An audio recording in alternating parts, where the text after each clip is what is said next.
Aloha, inspired moneymaker. Thanks for tuning in. If this is your first time with us, welcome. If you're returning, welcome back to Inspired Money, where money meets meaning. I'm your host, Andy Wong, aka Advisor Andy. I saw on LinkedIn yesterday, I think I need a drink of water. Hold on. Just a minute. Pardon me on this live show, on this live stream.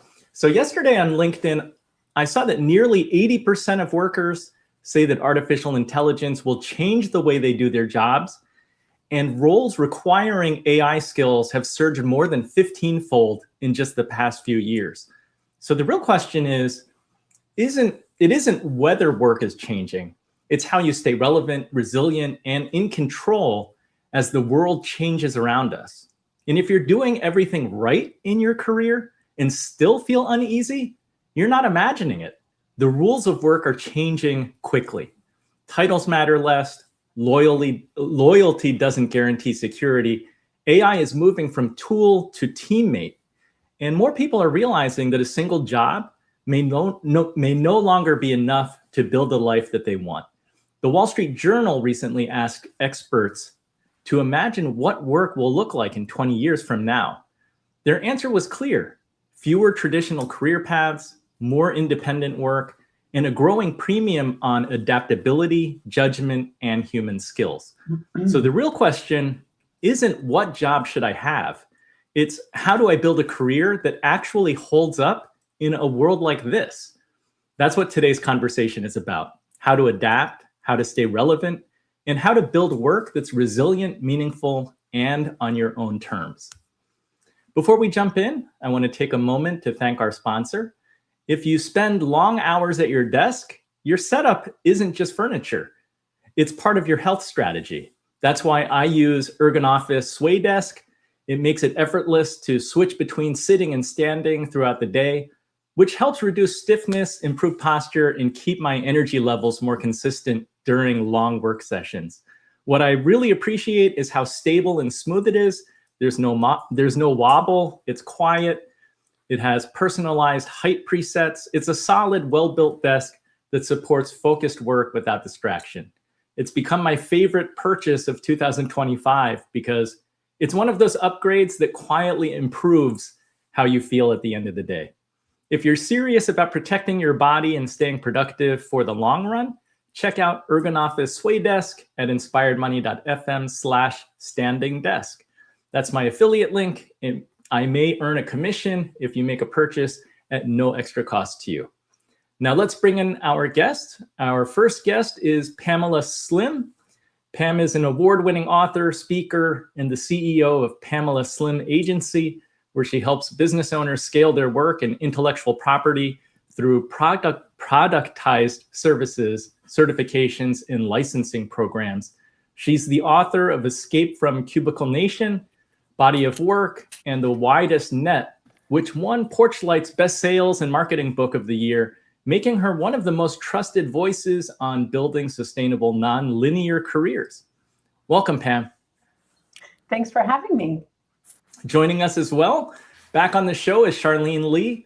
Charlene is a renowned author, analyst, and entrepreneur who has been at the forefront of major technological shifts for more than 3 decades.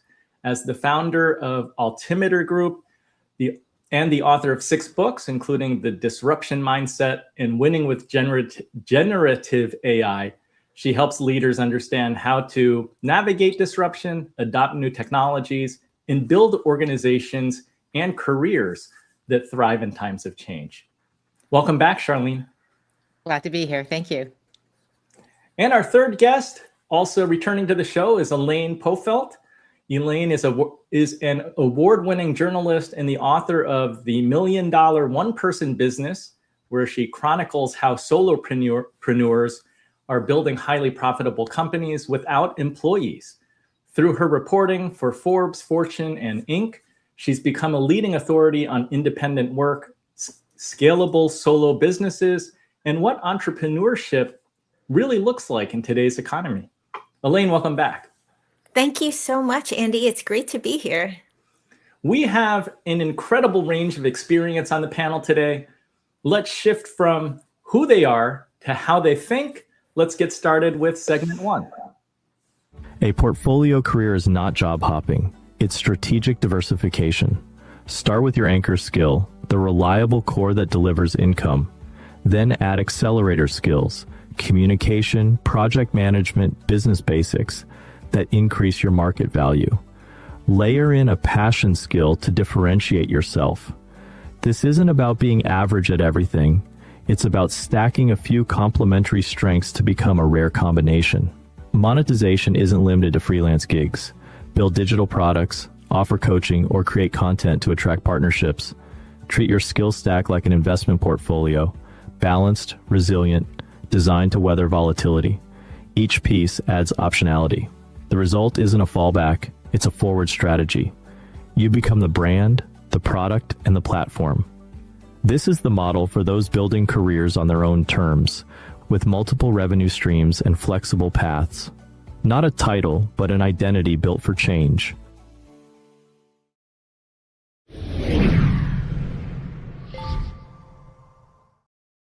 Pam, in your book, Body of Work, you argue for a unified story.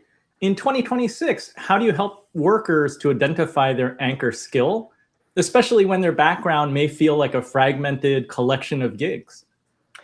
Yeah, it's funny. I wrote the book in 2014, but it seems to be even more relevant today.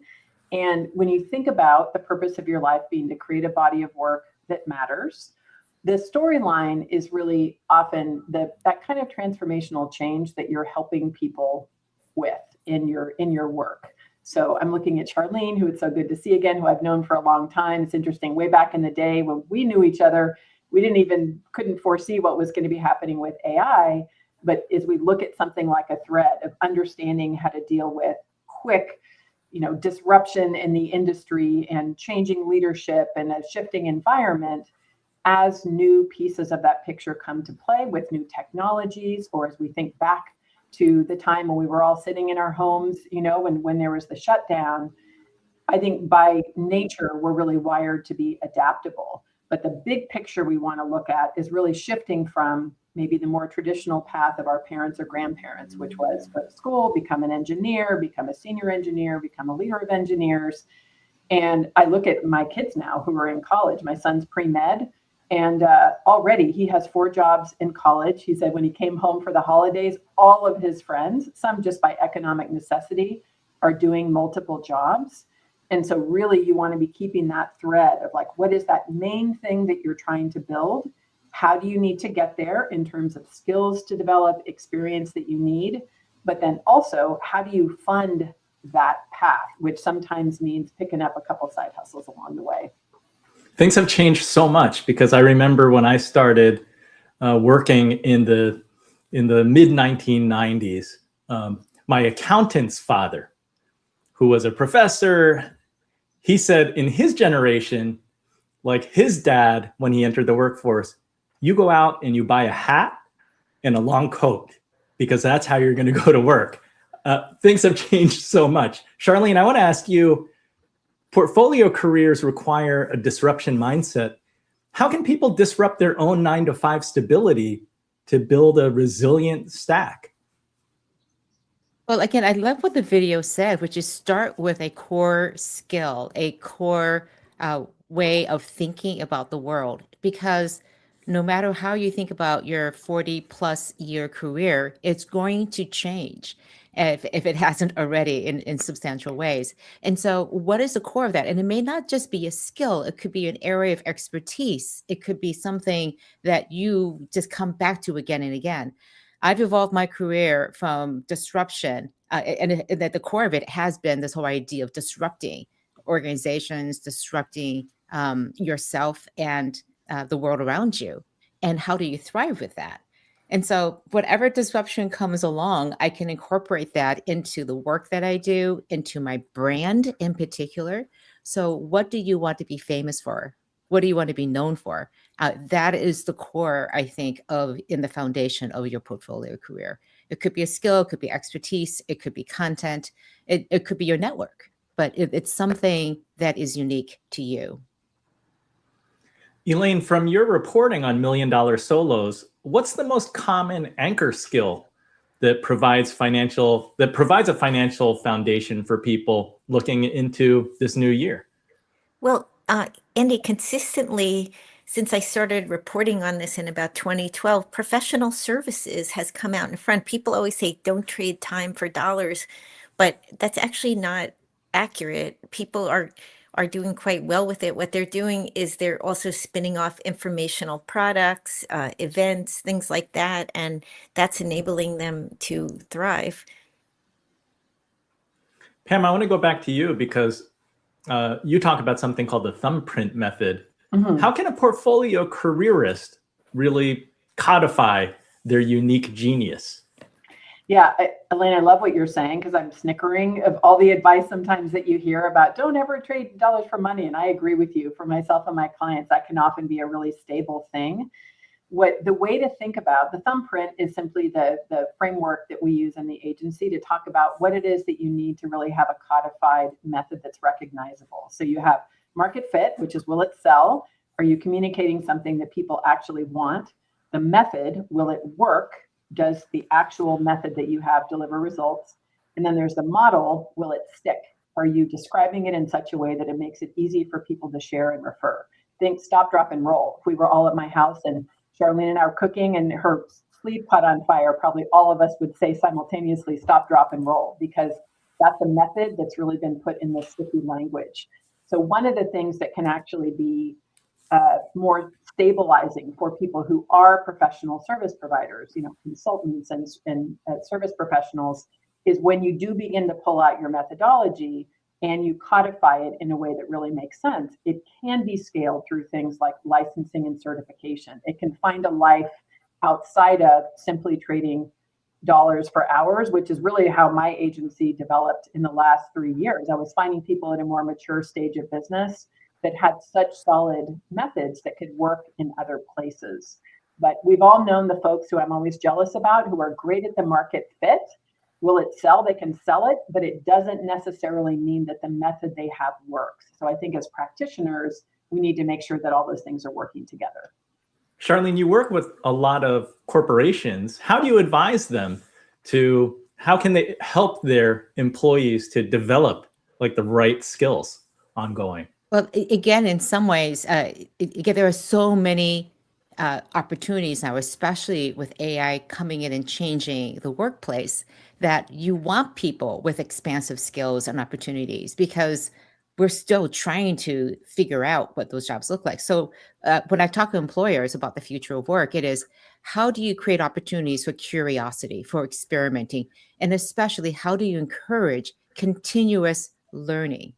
And learning isn't sitting passively in a class or a workshop or online course. Learning requires taking those skills and then putting them into work to apply them to the workplace. So people think about taking away from time at work to be able to learn. And so it's always this conflict of trying to carve out time. But when you see learning and developing these skills as part of work, an important part of work, then it completely changes the priority. Elaine, how do successful solopreneurs manage multiple income streams without hiring a traditional team? One thing that helps is if they're all somewhat related to one another, because they're somewhat integrated. But people use a lot of different project management programs and softwares to manage them. So that's one option. But a lot of time management also, it might be allocating one day a week to one business and another day to another one. I find that they're very less is more, and they really pare down what they need to do, and they outsource the rest. They use automation, AI, etc., so that they're not bogged down in minutia that they really don't need to be involved in. And I think the ones who get to 1 million are great students of efficiency. They really double down on human relationships, which is the greatest efficiency, right? Because if someone knows and trusts you, it's so much quicker and more efficient to get anything done. But they give away all the other stuff in the business, like their bookkeeping or their marketing, all the things that they don't really need to do or that they don't excel at. Programs and software and AI the perfect segue that leads us into segment 2. AI isn't replacing you, it's assisting you. To stay competitive, you must learn to partner with it. That starts with prompt engineering, the skill of giving AI clear, context-driven instructions to get accurate results. Next, focus on critical thinking. AI delivers data fast. Your job is to interpret what matters and why. Emotional intelligence and communication are now differentiators. Your ability to build trust, collaborate, and lead is what sets you apart. Finally, creativity and strategy remain human domains. Use AI to generate options, but rely on judgment to shape direction. Upskilling isn't optional, it's ongoing. Take ownership of your development by blending technical fluency with timeless human strengths. AI handles tasks. You handle meaning. That's the new division of labor. The goal isn't to outmatch the machine, it's to guide it. This is not the end of work, it's a shift in how it's done.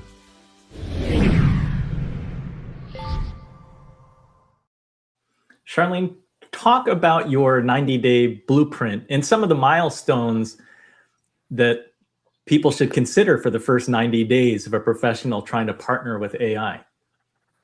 Right. Again, the book is called Winning with AI, the 90-Day Blueprint for Success. And the number one thing that we encourage you to do is to not ask, what can AI do, but how can AI support what you want to do with your company, with your career, with your life.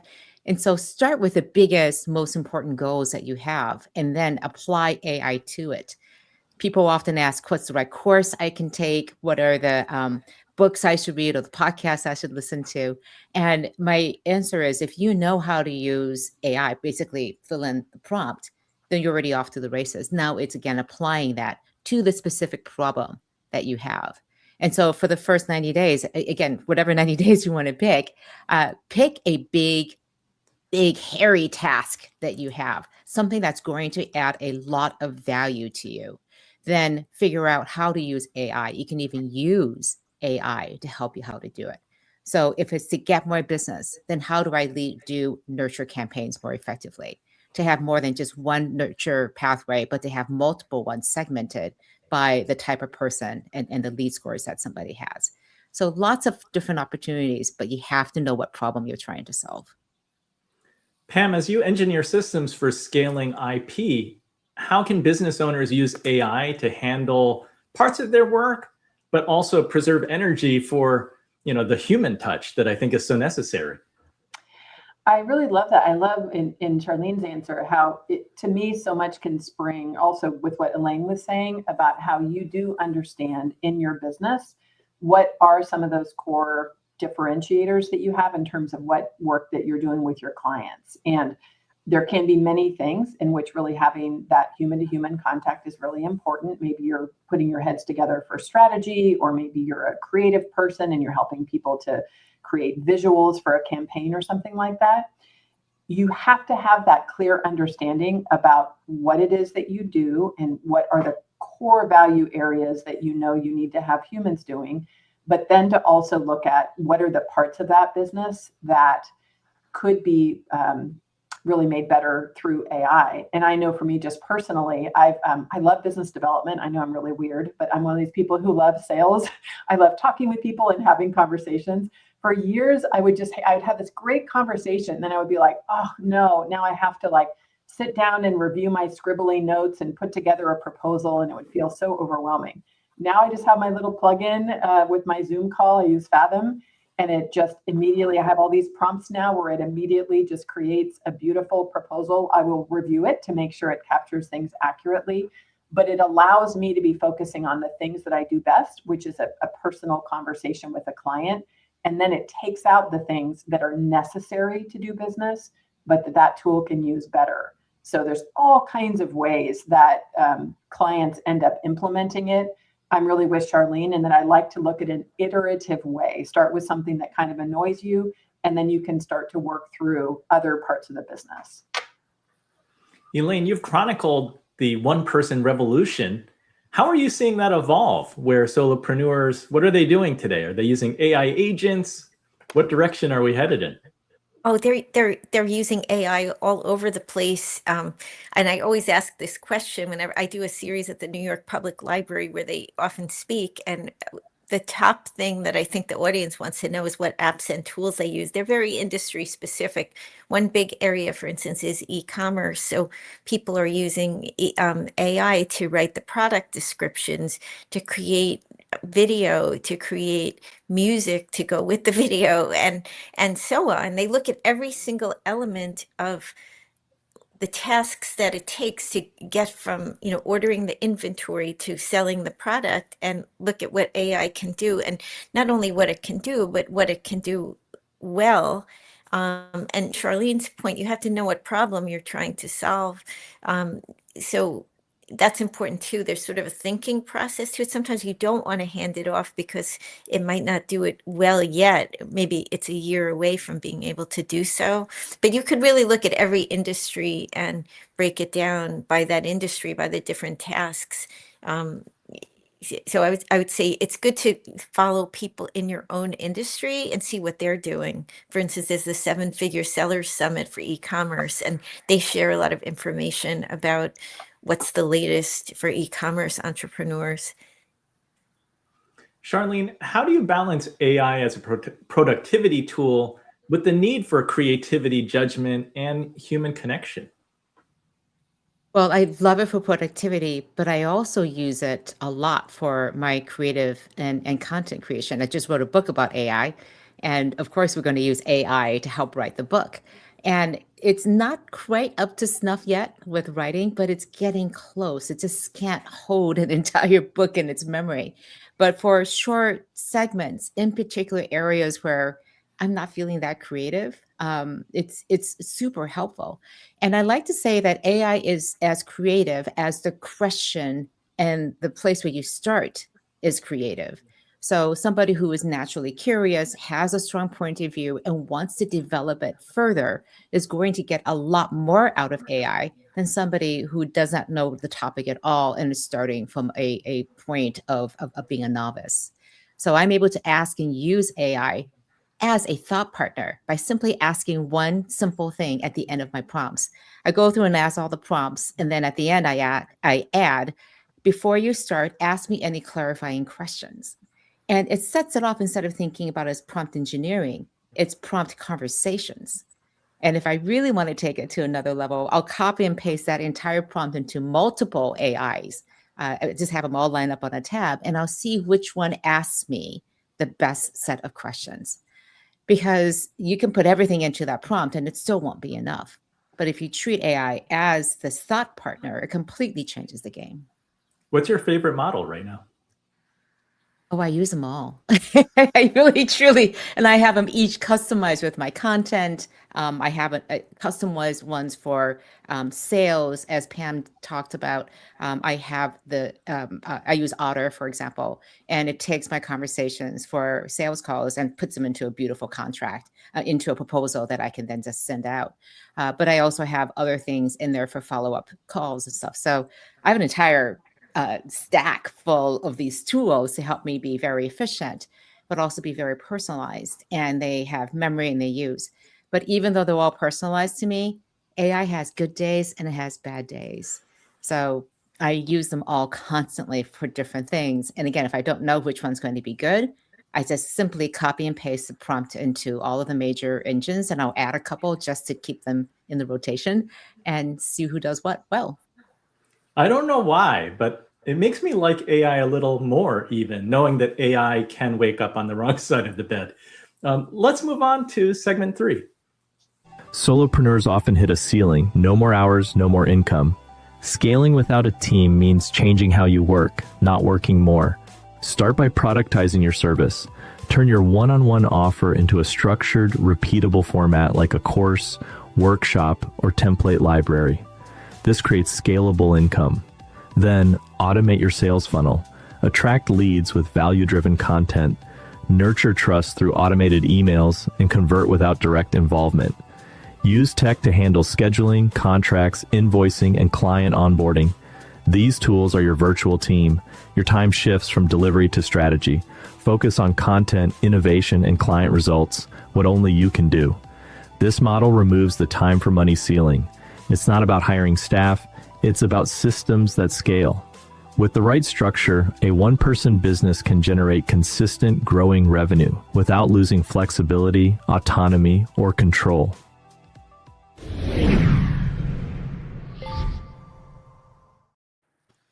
Elaine, you've identified 6 main categories for $1 million solo businesses. Do you have a favorite that's most system ready for people? Well, I would say that professional services is really a great place to start. I know it sounds sort of boring, but it's non-obvious. There are a lot of sort of gimmicky businesses that people hear about and pursue, but it's been really a steady eddy in terms of where people are making the real money. I'll give you an example. Elisa Shiro is a meeting planner, and that's a business where there are a lot of people with very small businesses, but during the pandemic, her business was completely shut down. She only did live meetings, and she actually didn't even know how to use Zoom.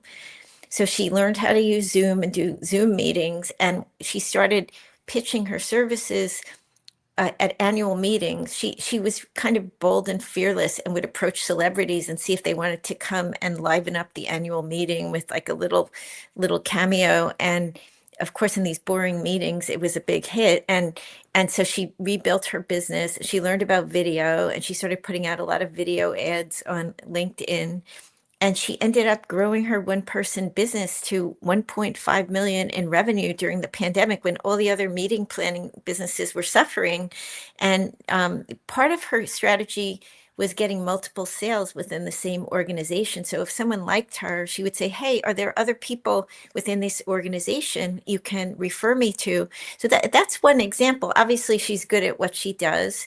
And she's good at sales. People like her enough to refer her to other people, and they feel like she'll present herself well to them, which is a part of it, all the soft skills. Pam was talking about sales, and there is an element of charisma to that and social intelligence. But there are other ways to sell too. You can bring in a contractor to help you if you're an introvert, or there are online methods of selling. So I mentioned that example because people always think, oh, I'm not a techie. I don't know cryptocurrency. I don't know this or that.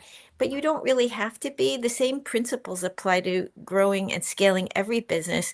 And her system, if you will, is using those referrals. When she knocks it out of the park for one person, she uses that as a leverage point to other connections in the same company where she's already set up. It's very efficient. So I encourage people to think that way, like think low tech, but then once you get the work, think about, can I use AI to do the videos? Can I use AI to create the music? Can I use AI to give me suggestions on how to edit the copy? Because you could use it for that, even if you're not using it to write. You could say, how can I make this product description better or this white paper better, and pick and choose from what it says. Sometimes the suggestions are poor and sometimes they're really good. But that's where the human comes in. It's your brain and your intelligence. And the other aspect of it is differentiation. Pam also said something that made me think of that. There are a lot of people in services that are becoming commoditized, and now we're competing against AI, but you cannot be commoditized if there's a unique expertise that you have. Like we all have similar disciplines, but we've done a deep dive into certain areas of what we're talking about here today. And if you really geek out on something, it's hard for other people to catch up because you're so involved in it, but you have to have the passion. So part of the work of scaling to 1 million is figuring out, where is my passion? Where will I geek out? And once you find that, how do you double down on it? Pam, you specialize in licensing and certifications. How does a solopreneur know when their methodology is ready to be productized? There's specific steps of it. And I think a lot use the metaphor of magic. So you might know as a service provider, you might just show up in a meeting with a client and just share your magic. And no matter what happens, you can just be, brilliant in the moment. You might be intuitive. You can be creating a plan. After a while, you can begin to notice that maybe you're covering core things, or there's a key way to start, key way to go through the middle, key way to end. And that's when you can begin to codify and often package in a different way. So it goes from often, this is especially true for consultants, where they might be doing a whole number of different things. They can show up, use their magic to be brilliant. then they begin to notice that there's really a market segment where this particular service is one that they are really effective in. They start to codify and often expand, maybe through things like workshops. And really where you start to feel the need happening for certification is actually because the market is pulling it. The best signals we get from ideal clients, if they're a large company, let's say our clients are selling into a larger company, then the company is saying, we love this methodology or this workshop. We want to bring it to all of our leaders and integrate it in with our curriculum. Do you have a train the trainer program, or do you have a licensing for your program? Same thing would be true if maybe you're selling into the small business market where you have a particular methodology and other service professionals are saying, oh my gosh, your method is so good, I don't want to build it myself. And it's because you've gone through this process of codifying this magic that was in your head, describing it, creating a framework so that other people besides you can be activating it, and then really going out and talking about it. In the storytelling side of the way that you're talking about your services, you end up really elevating that method is the main character and not just yourself, which sometimes is a hard thing to do for people who have been known as an expert in their field. But that's where you can start to see some of the shift. And it's really powerful. It usually means as well that people need to narrow the focus about all the things that they're doing so that they can go all in on a core method that works. I'm sure Elaine sees that as well. Like, you're probably not going to be scaling to 7 figures with a small team if you have 37 different services, even if you personally can deliver them all. It's about narrowing the focus, codifying, and then talking about that method is the thing that really has the magic. Charlene, I'm curious to hear your personal experience from going from corporate to now more solopreneurship.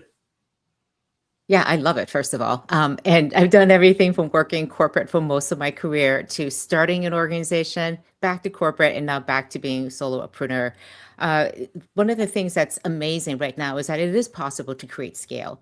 And I use a lot, again, you heard about my productivity things, but I also am productizing a lot of the thought leadership, in particular, creating AI roadmaps that match against a corporate strategy. So my core offering in advisory is what I call agentic advisory. So I use AI agents to conduct all the stakeholder interviews. And if you want to do 30 or 300 or 3,000 stakeholder interviews, we can scale it. We can ingest, as me and my agents, can ingest all of your strategy documents and understand the strategy and be able to feed that back to understand your priorities. And then once the AI roadmap is created, we can loop back to all of those stakeholders and address their fears, their anxieties, but also the opportunities that they identified, and say, how do they show up in the roadmap or not, and explain to them in detail in a way that fits what their inputs were. So being able to close the loop. And the key is to do this between 2 and 4 weeks, where it would normally take a consultancy. So lots of value being added in a way that's highly scalable, and again, very, very focused to a particular need. It's not trying to do everything under the sun, as Pam was talking about. It's a key core focus to something that I'm known for and have thought leadership around and a reputation around, but can infinitely scale potentially. And there are some partners in the back end who can actually implement it, again, build those workflows, agentic workflows, to make it work. So it's great for an organization that is maybe not at the forefront of AI, but knows they need to do something. So that's just an example. So I think this is a great time for solopreneurs. What's the one problem you want to be famous for? What is the one thing you want to solve? And we built Altimeter Group and was able to sell it on a brand that was focused on looking at these disruptive problems across an entire organization, because disruption doesn't know any boundaries. So I think it's a really exciting time to be able to do, again, what has been traditionally done by lots and lots of people with a minimal team because of the time and age that we are in today. Thank you for that. Very inspiring. Let's move on to segment 4. Aligning your work with your core values isn't idealistic, it's practical. Start by identifying your non-negotiables. Reflect on peak experiences and extract the values behind them. Rank and define your top 5. Use these to assess any opportunity. Ask, Does this job respect my need for autonomy? Will I be micromanaged? Does it offer growth, impact, or creativity? Salary matters, but not more than sustained fit. Misalignment leads to burnout, no matter the paycheck. Alignment builds energy and resilience. Apply your values as a daily filter. When your work supports who you are, you don't need to escape it. A purpose-driven career is not a luxury. It's a structure for long-term performance. You're not just earning income, you're investing time. Make sure the return is more than financial. That's how professionals build work worth doing and lives worth living.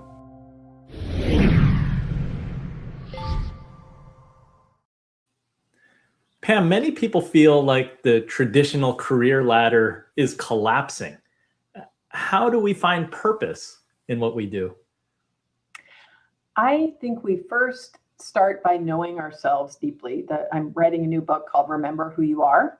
And it goes to the premise that was queued up, I think, in the video, that we literally cannot predict. Sometimes it feels like from an hour-to-hour basis what's going to be happening in the world. What we can get to know over time is ourselves, our skills, our strengths, our values. And to me, a core skill in that, when we really know who we are, obviously, in order to have work happen, if we're entrepreneurs, to get clients to invest with us, if we are employees, to get organizations to hire us, there has to be a match with how we are wired, the way we know ourselves and how we flourish, with what it is that they are looking for. I know it's a common challenge sometimes, and I find especially people are challenging folks of the younger generation of just saying, you want it all. You want to work fewer hours and only do things that you love.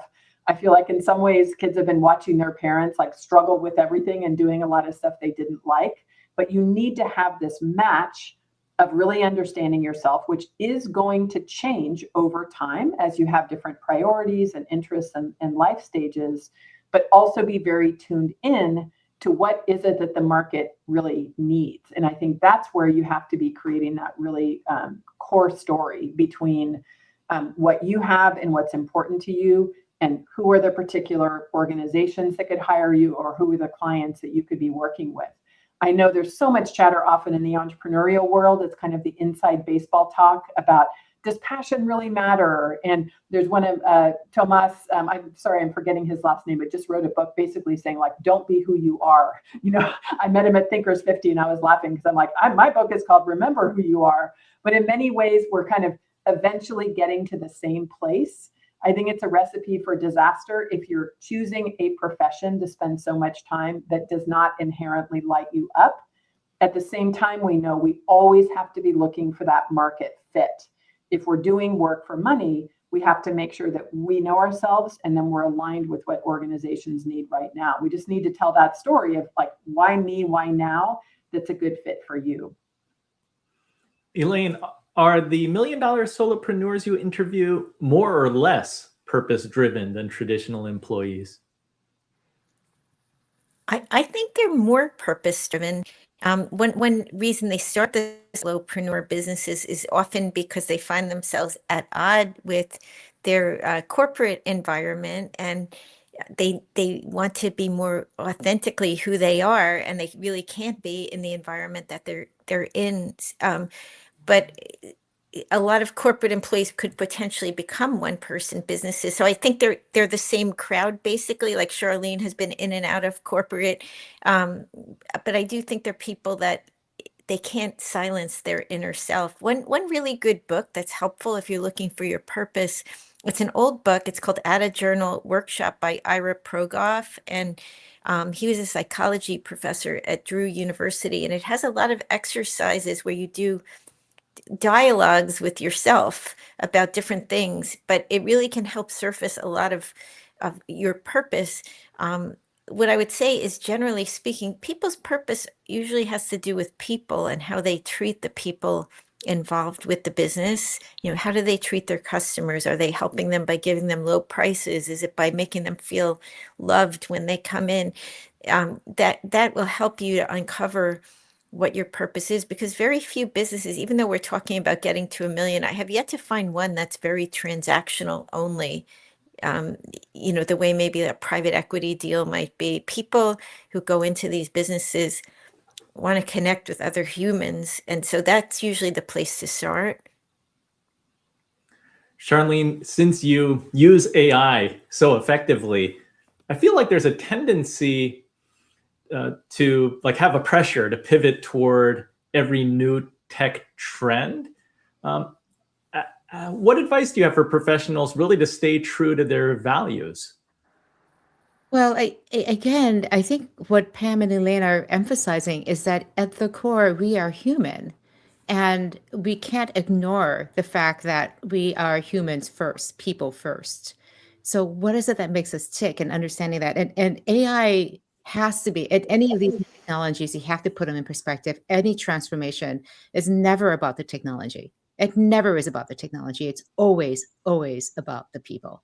And that's what I've learned over 30 years of doing this work.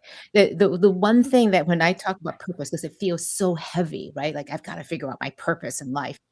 I have one exercise that I love to do with people that I'm coaching. And it's to say, tell me about some of the best days you've ever had at work. When did you feel in flow? When was it easy? When did you feel joy? And it typically is a situation, it's a project, it's the people that we're working with, or the type of problem. But journaling and thinking about those high points, those peak moments, for me, I know it's when I can inspire an aha moment in someone. When someone goes, oh, I get it. I've moved from a place of confusion because of this disruption, and now I see the opportunity that disruption has. Same disruption, now the glass is suddenly half full. That brings me joy. And I work really hard to pursue that in the work that I do. So what is it that brings you joy in the work? And if you can do and benefit other people when you are experiencing flow and joy, then that's a great place to be. Great question. Let's bring it home and go to the last segment. The old promise, loyalty for security, is gone. Today's model is autonomy in exchange for responsibility. As an independent worker, you set your own hours, rates, and client list, but you also carry the full weight of taxes and benefits. That means building your own safety net. Start with a solid emergency fund, then secure health coverage either through the ACA marketplace or a professional association. Fund your retirement with a SEP IRA or solo 401k. Protect your income with long-term disability insurance. If you have dependents, get term life insurance. These aren't perks, they're infrastructure. Understand your rights, manage your obligations, and structure your financial life for independence. Portable benefits may become lost someday, but today the contract is personal. In a post-corporate world, your security doesn't come from a company. It comes from the systems you build yourself.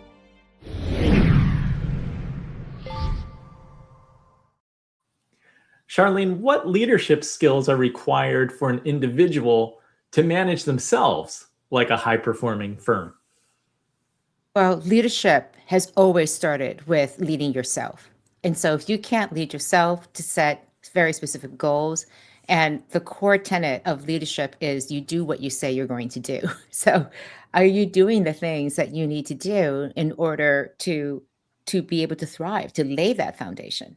And so I remember distinctly, I'll share one huge point of failure. I left my corporate job and figured that because I had COBRA, that insurance was taken care of, and it wasn't taken care of. And I thought the money was just being withdrawn, and suddenly found myself with no health insurance. So just even the most basic things, again, you're not used to doing these things. And so understanding that, staying on top of that is a really important thing. And so having good financial advice, this is a place where AI could potentially help. Like, what are all the things that I haven't thought about? Help me do some planning, and then check it with trusted human sources to make sure you're doing things the right way. I think from a leadership perspective, it oftentimes in a corporate setting, you had somebody else taking care of those things. When you're an entrepreneur, sole entrepreneur, you've got no one else but you. And without that structure of a company, you're really much, again, every single department, legal, cybersecurity also, just how are you keeping your information safe? And again, of course, all the benefits that you have to make sure you and your family have. Yeah, you definitely have to wear a lot of hats, and AI can help you with creating or outlining a plan that is very thorough and comprehensive. Pam, in 2026, what does a safe escape from the traditional corporate model look like? And what is the survival kit for independence? There is no safe escape. So it's more of an approach, I think, to your work, which is always to understand exactly underlying what Charlene was saying, that you need to understand the core tenets of what is your financial foundation. What do you need to do in order to ensure that you are going to be as protected as possible? I always recommend that when people are making that decision, that they have a lawyer to make sure they structure a business entity that's going to protect their personal assets. They have an insurance agent to be looking at things like health insurance, but also life insurance and home insurance and liability insurance. And then they have a financial advisor that's helping them to look at, often, especially at first, what is a much less predictable way in which they are earning money. What I find is a pattern, and I coach people for about 10 years. The first 10 years of my coaching business after I wrote Escape from Cubicle Nation was people in that early stage transition. And what can be a common behavior is when you are just trying to make things work and you don't have as much money coming in, the first things to go would often be things like your retirement investing or life insurance. And over the long run, that can become an ingrained habit for people. So there's some core things. Most people underestimate the amount of time it takes to actually get things up and running and flush. Of course, you have to have a good business idea that's meeting the market. You have to have the skills and strengths to know how to actually make sales. The only way I've effectively ever known that is by people having a side hustle when they're still fully employed, always within the guidelines of your employer guidelines. Like, be very careful to not have a side hustle, as in maybe, having a side service, if you have not reviewed your employee contract. There, especially, I'm from the Bay Area originally, there's a lot of, tech companies that say you could be an engineer and you could write a cookbook, and that cookbook could be property of the company if you're going to be doing it while employed. So be thoughtful about that. But the only way to really know if your business idea is viable is by actually selling it to real people who are not related to you. And the ongoing behavior is we all have to be dynamic. There is no safe work mode. You're not safe as an employee. You're not safe as an entrepreneur. And you can take a proactive stance in always making sure that you're staying current, you're staying networked, you stay close to your clients. And, for me, I'm 30 years in, and I do feel more confident just knowing that I've been through so many different, changes right now. I know the things I need to do consistently in order to make it work. But it's dangerous to think that there is a safe way, because as soon as you land into that, the whole landscape can change, and all of a sudden you can feel really stuck. Elaine, what are the best safety net strategies for independent workers regarding things like health coverage and retirement? I think the best safety net is to have a really strong team behind you, because these things change from year to year. So having a great relationship with a banker who thinks creatively, a financial planner, an accountant, a bookkeeper, and really getting to know those people and asking them for their best solutions based on your life, because a lot of times they're told to use cookie cutter solutions that their organization wants them to use, but they may not be tailoring them to the life of an independent. I mean, we have uneven cash flow. For instance, cash flow is something that's very important for every solopreneur to understand, because you could have 300,000 in revenue, for instance, but if it all comes in December and you have no revenue in the beginning of the year, you have to plan for that, because you won't be able to keep the lights on in the business or in your home. So often having diversified revenue streams, we're talking about focus a little bit. You don't want to distract yourself too much, but within your focus, you can have some bread and butter work that maybe is a little more boring, but it pays quickly. For instance, maybe it pays even less than you normally get, but you'll be paid this week. That can have a lot of value as a solopreneur if you have to pay your health insurance premium and you don't want to put it on a credit card. Overall, it helps the health of the business more. But I think the biggest insurance policy is a resilient attitude, and the foundation of that is really listening. Pam was talking about staying close to your market. You really have to tune into what customers are saying, and if you're offering something that they can't afford, maybe they like your work but there's another variation on that theme that you can offer. Tuning in and not being overly rigid about what you want to offer is important, and recognizing that maybe only 25% of what you do will really tap into your passion and be the fun and exciting work that you like in the beginning. As you become better known for what you offer, you can be a little pickier. The other thing I'd say finally is don't take bad money in your business. By bad money, I mean really problematic clients, because we have a gut instinct for a reason. And I think one of the rookie mistakes we all make in new businesses is we're so happy to get any business at all that we ignore intuitive red flags, and we all know what they are. You just have a bad feeling about someone, you don't know why. Don't take that business, because it will bite you and it brings bad karma into your business. Anyone, you're nodding your head, Pam, because anyone who's been in business knows this. But sometimes you get into fear and scarcity. You see something in the news headlines and you're like, I should take this business.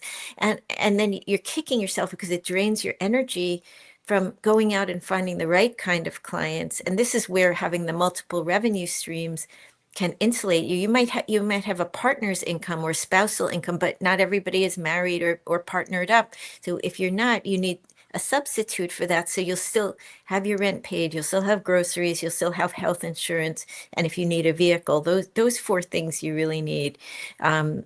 Other than that, you could probably, lower your electric bill or not go on vacation this year so you can start your business. There's other variable costs that you can change, but you need to cover those minimums. And then you also need some minimal things in the business, like your internet service, etc. But once you've covered those, then you don't have to take bad money that will drain you and make you hate your business and want to go back into corporate America. Pam, before you have to drop off, any favorite resources or book or anything on this broad topic of future of work that you recommend to people? I was just listening a couple times to an interview with the Stanford professors about Design Your Life. Charlene, you might know these. I think you're in the Bay Area, right? But I think there's a new book that they have coming out that actually touches a lot of the work around meaning. It's one of those books that I love coming back to, and it's an example of like a very tried, tested, and true format that they've actually used with lots and lots of employees and then lots of companies. But it is wonderful as a touch point to do a little bit of reflection. And I think at the top of the year is often a good time to do it, to make sure that you're in the right kind of work and that you can really be thinking ahead, that even if things are working right now, you always want to be a couple steps ahead. Thank you. Charlene, any favorite resource? I'm going to go back to using AI as one of the key resources there.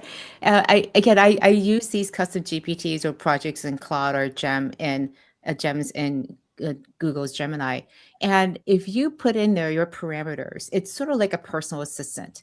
The more it knows about you, and the more you're comfortable sharing with it, it becomes a resource they can go back to over and over again. So whatever it is that you're trying to work on and optimize, be it your health, be it your financial situation, again, it is not a substitute for humans, for real experts in the field. But I would never try to go and talk to my accountant about all the little things that I have for my bookkeeping.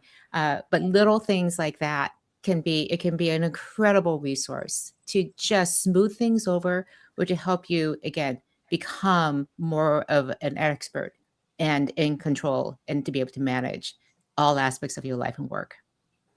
Thank you. Elaine, any favorite resource? Well, like Charlene, I love AI too. It's great, but I'm going to suggest an analog one, which is the in-person meeting. A lot of people don't take the time to meet people in person, but so much of communication and connection is really nonverbal.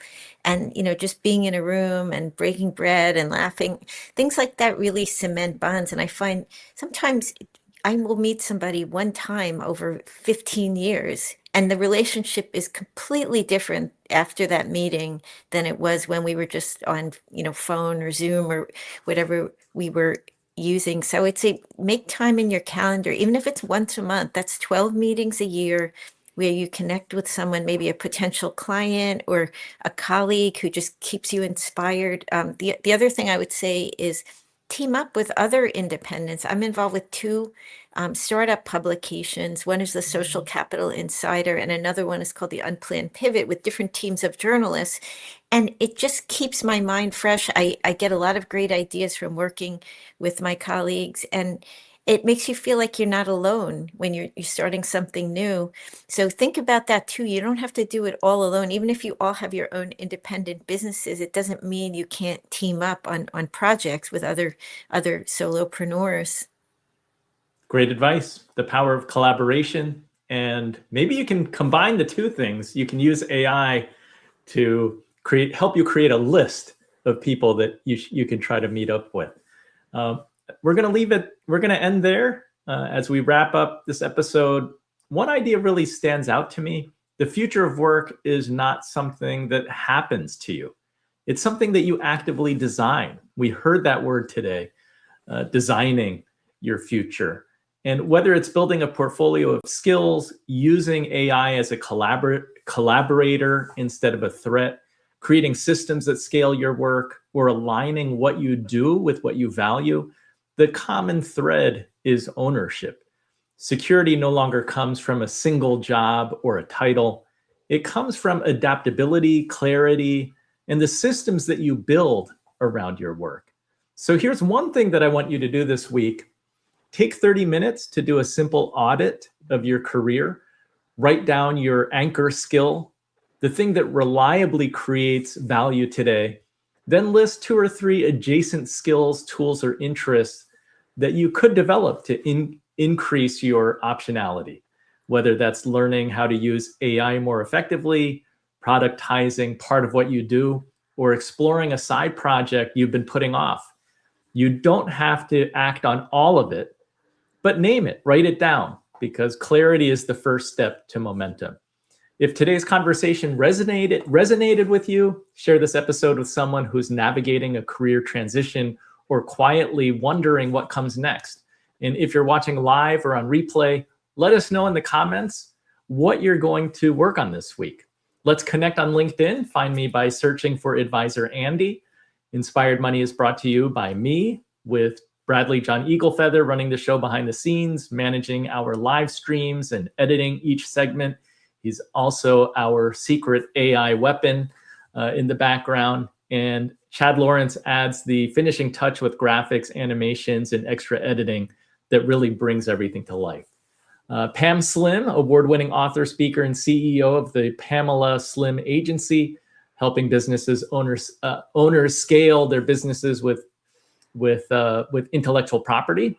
Don't miss her books, Escape from Cubicle Nation, Body of Work, and Widest Net, which won Best Sales and Marketing Book of 2021. You can find her at pamelaslim.com.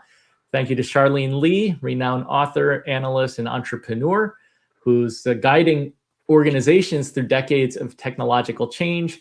She's the founder of the Altimeter Group and author of 6 books, including The Disruption Mindset and Winning with Generative AI. Find her at charleneli.com. That's that's charleneli.com. And Elaine Pofeldt, award-winning journalist and author of The $1 Million One-Person Business, where she shows how solopreneurs can build profitable businesses without employees. Her work has appeared in Forbes, Fortune, and Inc. Find more about her at elainepofeldt.com. Thanks again to all 3 of you for sharing your expertise and insights today. Thank you to our listeners for tuning in. Don't know if our guests have anything to plug or share, any events or books or anything that you want to promote. I can share something that's free and open to the public at the New York Public Library on the 2nd Monday of every month. I host the Tiny Business Big Money series, which is named after my second book, which looks at groups of small teams that are getting to 1 million, because a lot of solopreneurs, maybe they add 1 or 2 people. In any case, I bring together people who have gotten to 1 million, and we talk about various topics. And if you need some community or you need some new ideas, I hope you'll join us. It's at noon to 1:30 p.m. Eastern time, second Monday of every month, and it's on Zoom, so you can be anywhere in the world and join us, or get the recording. It's kindly sponsored by the library, and so that makes it free and available to everyone. Very cool. Have to check out the Zoom or the New York Public Library. Charlene? The book is Winning with AI, and you can find more information about it at winningwithaibook.com, in addition to my website. And you can, again, it will eventually will have the book. If the book isn't out yet, it's coming out in early March. But there'll be information, including a chapter that you can download for advanced review. Congrats on the new book. Thank you, all of you. Thank you, Inspired Moneymaker, for watching to the end. Next week, Inspired Money returns with investing in art, unlocking the world of fine art investments. It should be a different and really interesting conversation. Mark your calendars for Wednesday, January 28th at 1 p.m. Eastern. I look forward to seeing you then. Until next time, do something that scares you, because that's where the magic happens. Thanks, everybody.